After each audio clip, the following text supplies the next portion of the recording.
اس footage میں Michigan کے رہائشی کریلا الیگزینڈروف، ان کی بیوی اور ساس کے ریسکیو مشن کو دکھایا گیا ہے۔ الیگزینڈروف کو روسی افواج نے جنوبی یوکرین کے علاقے خیرسن میں 1 ماہ سے زیادہ عرصے سے قید میں رکھا ہوا تھا۔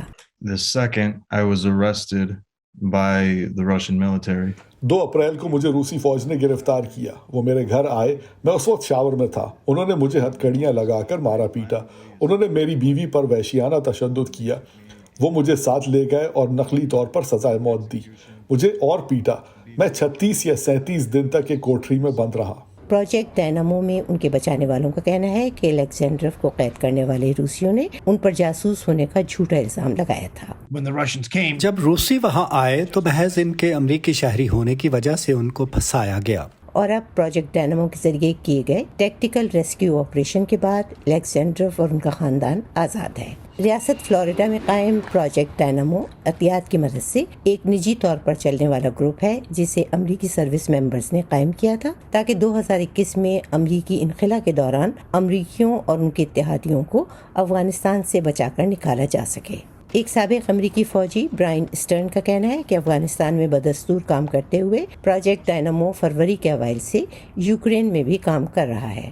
We prioritize based off the circumstance.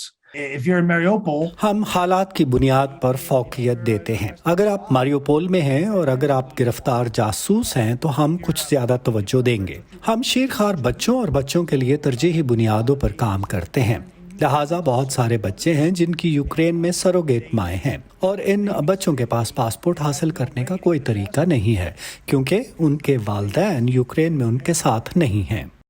Stern کا کہنا ہے کہ 60 سے زیادہ کارروائیوں میں ان کا چھوٹا سا گروپ مختلف قومیتوں کے 700 سے زیادہ افراد کو بچانے میں کامیاب ہوا ہے۔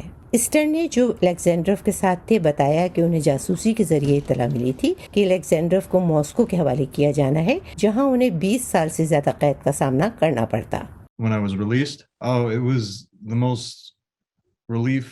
میں اپنے خاندان اور اپنی ماں سے مل کر بہت خوش ہوا۔ میں نے انہیں تقریباً 1 سال سے نہیں دیکھا تھا۔ میں اور میرے خاندان صرف برائن اور اس کی ٹیم کی وجہ سے زندہ ہیں۔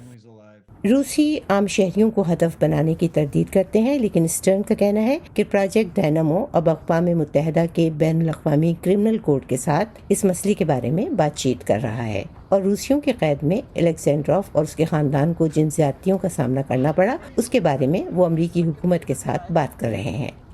ماریا پروس کے ساتھ شہناز عزیز، وائس آف امریکہ۔